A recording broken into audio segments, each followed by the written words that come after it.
देखो अंधेरा भले हो लेकिन हम सोने वालों को पहचान लेते हैं। कैसे?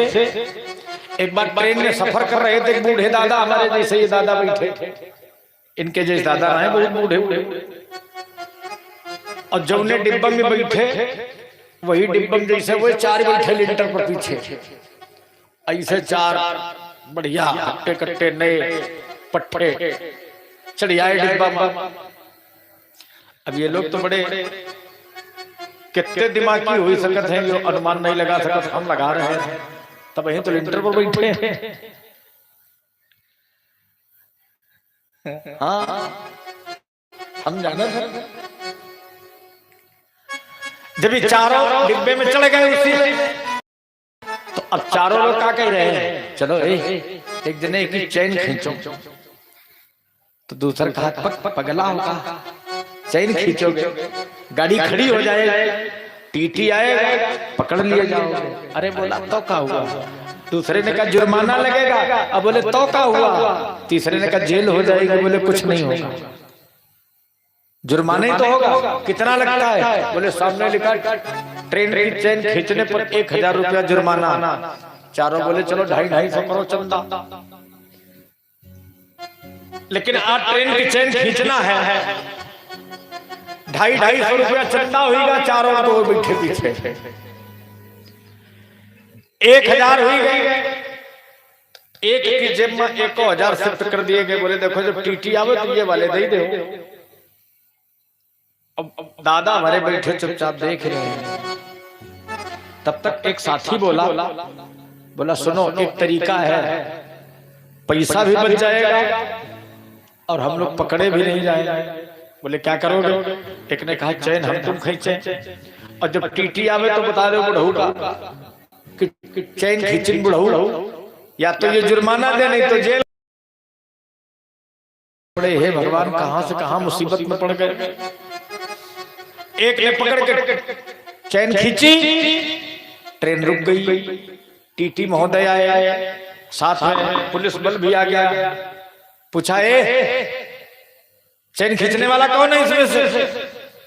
चारों ने कहा साहब हम थोड़े खींचे। फिर बोले वो बुढ़ऊ बैठे उन्होंने खींची।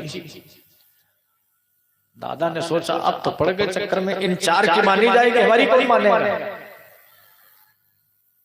टीटी ने पूछा क्यों दादा तुमने चैन खींची? दादा बोले हाँ साहब खींची तो।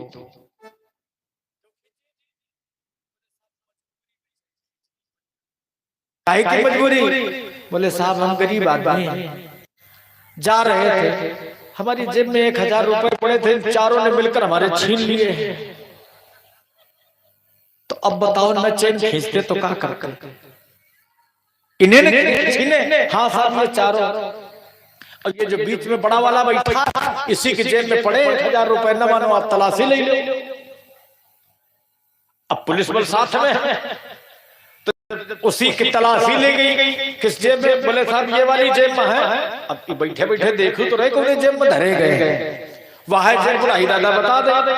और जब वही जेब में हाथ डाला गया 1000 निकले। टीटी साहब ने बुढ़ाई दादा का 1000 रुपया दे दे, और उन चारों को पकड़ा, बोले चल जेल में तुमको डालते हैं। और जब जेल में जाने लगे चारों, तो बुढ़ाई दादा इसे करते, इसे थोड़ा सफेद हो गए, हमें सिर्री बनाने चले थे, रुपये 1000 मिले और तुम जाओ सजा काटो। तो ऐसे लोग हैं बुद्धिजीवी। बुजुर्गों के पास बैठोगे तो कुछ मिलेगा, लेकिन बूढ़न की तरह कोनो बैठते नहीं है, सब दहीने बाएं इधर उधर टहला गिरा नहीं, ये सत्यता है, हंसी की बात नहीं है। हम लोग अगर बुजुर्गों के पास बैठे हैं तो हमें बुजुर्गों से कुछ ज्ञान मिलता है, दिशा निर्देश मिलता है, समाज का ज्ञान मिलता है। लेकिन अब बूढ़े लोगों के पास कोई बैठता नहीं, चाहे वो नर हो अथवा नारी। अगर बूढ़े लोग कुछ कहने लगे तो लोग कहते हैं ये पागल हो रहे हैं, उनको पागल समझ लेते हैं। ज्यादा कहने लगे तो बोले इनसे मतलब है नहीं, दो इनका अलग करो, खाना पीना दो, हटाओ। लेकिन भाई साहब ये नोट कर लेना आप कि हमें जो कुछ भी मिला है सब हमारे बुजुर्गों से ही मिला है, बड़े लोगों से ही मिला है।